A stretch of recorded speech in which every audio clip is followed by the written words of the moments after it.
Hello guys, my name is Anshuman Tripathi. I welcome you all to my new video named as What is investment and what is saving.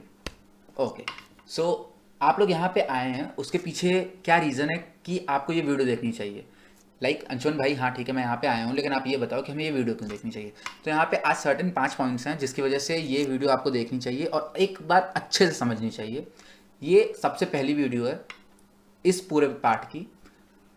तो इसमें जो certain points हैं वो है, पहला कि saving क्या होती है। हमारे पेरेंट्स ने बोला है, बताते हैं रोज़ कि हमें सेविंग करनी चाहिए, सेविंग करनी चाहिए, सेविंग करनी चाहिए। लेकिन क्या सेविंग होती क्या एक्चुअल में? सेविंग क्या होती है, हम पहले इसको डिस्कशन करने वाले हैं।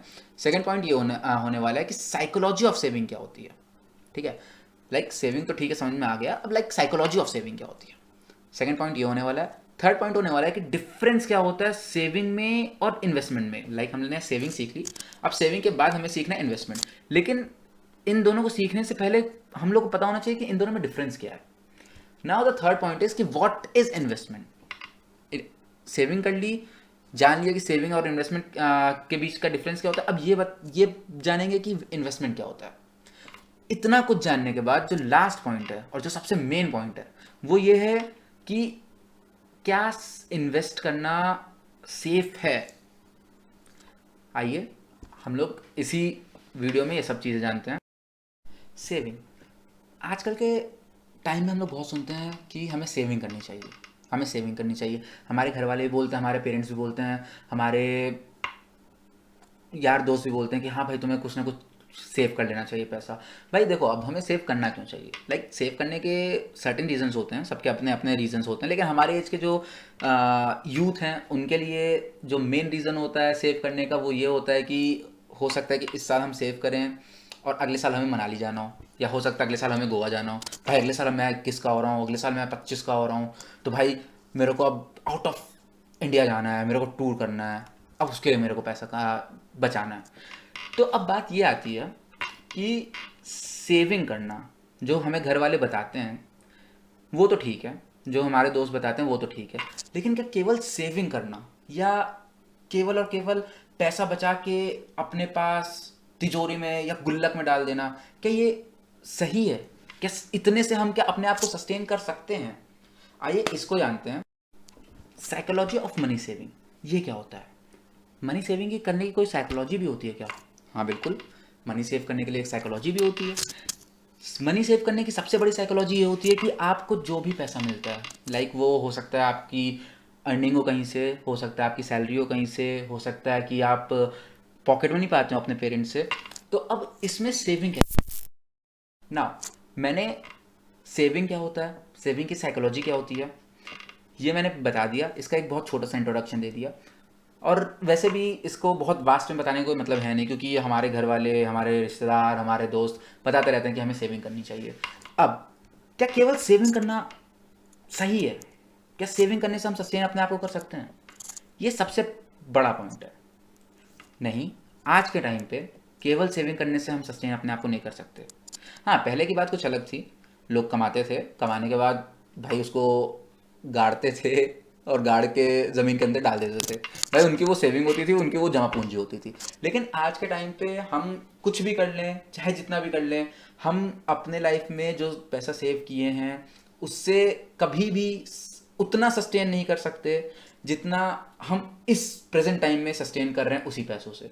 फॉर एग्जाम्पल, हाँ मैं कंफ्यूज कर दिया हूँ, सही सब लोग यही बोल रहे होंगे, अंशुमन भाई यार तुम ये क्या बात कर रहे हो। बट द थिंग इज, मैं आपको ये समझाना चाहता हूँ कि हमारे लाइफस्टाइल में रोज़ कुछ ना कुछ अपग्रेड हो रहा है, रोज़ कुछ ना कुछ अपग्रेड हो रहा है। फॉर एग्जांपल, मेरा लैपटॉप इस टाइम कुछ और है, आने वाले 1 साल में उसकी पता नहीं कितने वेरिएंट्स और आ जाएंगे, वो कितना और अपग्रेड हो जाएगा। मेरा फ़ोन इस समय कुछ और है, आने वाले टाइम में और अपग्रेड होगा। आने वाले टाइम में और बड़ी बड़ी कंपनीज आएंगी जो इससे compete कर रही होंगी, तो मुझे अब इस कंपनी का फ़ोन नहीं चाहिए, उस कंपनी का फ़ोन चाहिए होगा। तो कहने का मेरा ये मतलब है कि हमारी लाइफ में हम लोग टाइम टू टाइम अपने आप को अपग्रेड करते रहते हैं, अपनी लाइफस्टाइल को अपग्रेड करते रहते हैं। अब बड़ी बात यह है कि हम लोग अपग्रेड अपने आप को करते हैं, वो सही बात है, ठीक है, मैं मान गया। नाउ द सेकेंड थिंग, कि जो हम लोग पैसा बचाते हैं वो पैसा बचाने के बाद उस पैसे की वैल्यू जो आज है क्या वो कल रहेगी? अंशुमन भाई ये क्या बोल रहे हो यार, नहीं समझ में आ रहा। मैं समझाता हूँ आपको। यहाँ पर मेरा समझाने का ये मतलब है कि हमारे कंट्री की नहीं, ऑल ओवर द ग्लोब, पूरे दुनिया की इन्फ्लेशन रेट होती है कुछ। किसी देश की इस साल 1% रही होगी, किसी देश की हो सकता है इस साल 10, 12, 20% के आसपास इन्फ्लेशन रही होगी। मेरा ओवरऑल कहने का ये मतलब है कि हमारे जो कंट्री है वहाँ पे अगर आज कोई चीज़ 100 रुपये मिल रही है, लाइक आज 100 रुपये में अगर 5 किलो आलू मिल रहा है, तो हो सकता है वो अगले आने वाले 2 साल में वही 5 किलो आलू हमें 110 रुपये में मिले। ठीक है, कहने का ये मतलब है कि उस 100 रुपये की वैल्यू आने वाले 2 साल में वो 110 हो जाएगी। मेरी बात कुछ ऐसे समझिए कि अभी 2021 चल रहा है, 2020 में हमारी इन्फ्लेशन रेट 1.26% थी। लाइक अगर 2019 में हमें कोई चीज़ 100 रुपये में मिल रही थी तो वो अब हमें मिल रही है 101.26 पैसे में। वैसे ही हमारी 2019 में 1.81% से इन्फ्लेशन रेट बढ़ी थी। एग्जाम्पल के रूप में हम ये समझते हैं कि अगर हमने आज 5 किलो आलू लिया है, लाइक 2019 में अगर हमने 5 किलो आलू लिया हुआ है, उसकी वैल्यू 2018 में 100 रुपये थी, तो आज 2019 में उसकी वैल्यू बढ़ के 101.81 पैसा बढ़ गई।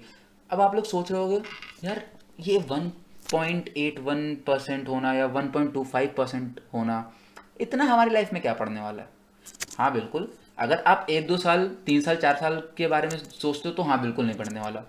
1%, 2%, 2.5%, 3% क्या ही होता है, अरे ठीक है बढ़ गया नहीं।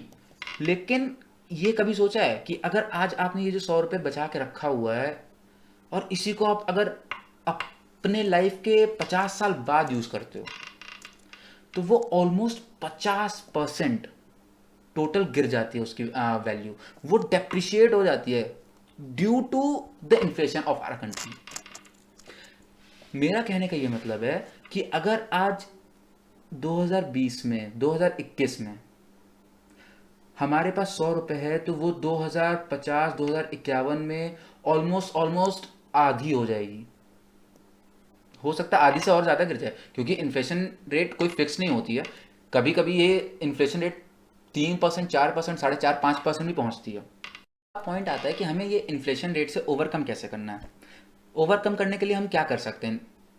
नाउ हम इससे ओवरकम करने के लिए इन्वेस्ट कर सकते हैं, एक वाइज इन्वेस्टमेंट डाल सकते हैं, एक अच्छा सोचा समझा हुआ इन्वेस्टमेंट डाल सकते हैं, जिससे कि हमें ये बात पता चल जाए कि आने वाला जो टाइम है उसके लिए हम कितना प्रिपेयर हो रहे हैं।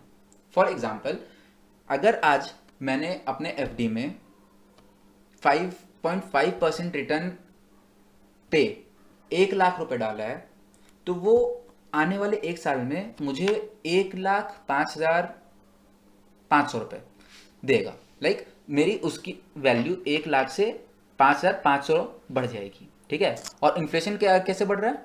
1%, 1.5% के आसपास। अब आने वाले 1 साल में जो चीज़ हमें 100 रुपये में मिल रही थी वो चीज़ हमें मिलेगी 101 रुपये 81 पैसे के आसपास, अगर 1.81% के हिसाब से हमारी इन्फ्लेशन रेट बढ़ती है तो। सेम एज हमें जो 100 रुपये में इंटरेस्ट मिला है वो हमें मिल रहा है 5 रुपये 50 पैसे के आसपास। तो अगर हम 5 किलो आलू 100 रुपये में आज की डेट पे खरीदते हैं, तो उसी 100 रुपये की वैल्यू आज 105 रुपये के आसपास पहुंच गई है।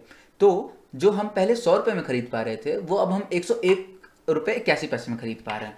लेकिन जो हमने इन्वेस्ट किया हुआ था उसकी वैल्यू 105 रुपये पहुंच गई।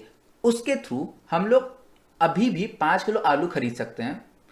वैल्यू भले ही इंक्रीज हुई है तब से लेके अभी तक में, लेकिन हमारा जो इन्वेस्टमेंट पहले टाइम पे पड़ा हुआ था वो भी 1 साल में इंक्रीज हुआ है। ओवरऑल कहने का मतलब ये है कि अगर हमने उस टाइम 100 रुपये डाला होता, उस टाइम जो आलू की कीमत थी वही आलू की कीमत आज बढ़ गई है, उसके बाद भी हमारे पास पैसा बच रहा है। तो इसको कहते हैं investment. Investment is all about कि पैसे से पैसा कैसे कमाएं, इसी को कहते हैं इन्वेस्टमेंट करना।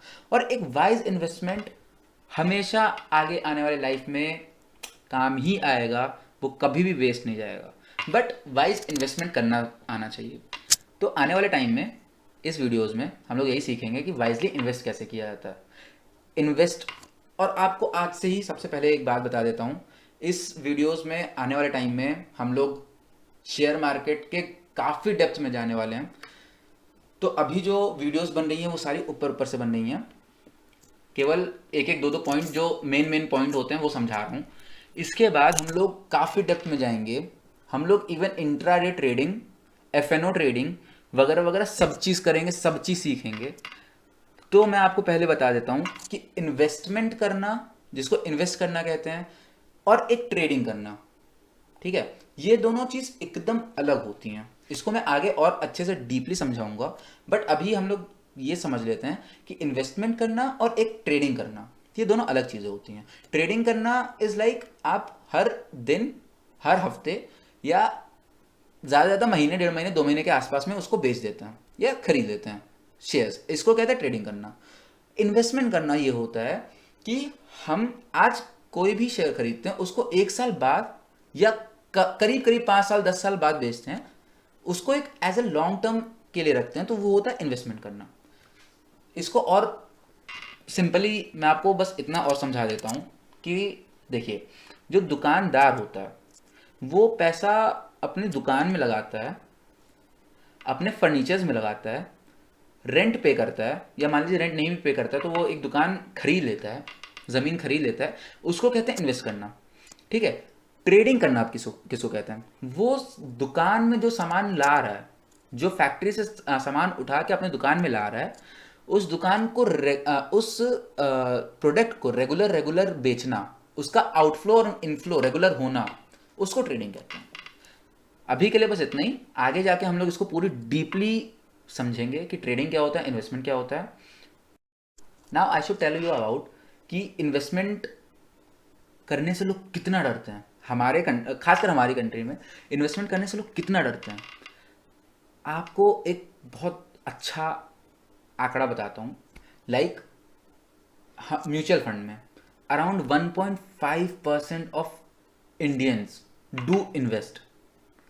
1.5% इन्वेस्टर ही केवल इन्वेस्ट करते हैं म्यूचुअल फंड में, और डायरेक्टली जो स्टॉक मार्केट में पीपल आते हैं, जो इन्वेस्ट करते हैं या जो ट्रेडिंग करते हैं, वो हमारे पूरे पॉपुलेशन की केवल मात्र 2% जनता है, केवल 2% है। 2% इंडियंस ही केवल स्टॉक मार्केट में एक्टिवली पार्टिसिपेट करते हैं।